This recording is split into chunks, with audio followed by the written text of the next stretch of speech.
కూడా చాలా జాగ్రత్తగా ఉంటుంది అనే విషయాన్ని నేను జ్ఞాపకం చేస్తూ ఉన్నాను.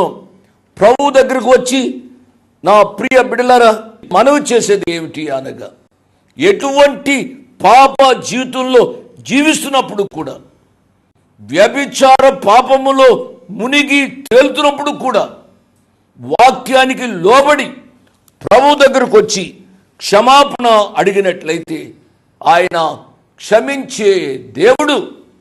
రాహబను స్త్రీని రక్షించినవాడు నిన్ను రక్షించడా?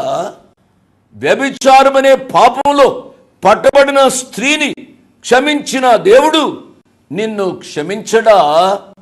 నా ప్రియ బిడ్డలారా, మీ మనస్సాక్షి మిమ్మలను గద్దిస్తూ ఉంటే ఉన్న పాటున ఉన్న చోటున ఆ ప్రభు దగ్గరికి రమ్మని ప్రభు పేరిట నేను మనవి చేస్తున్నాను.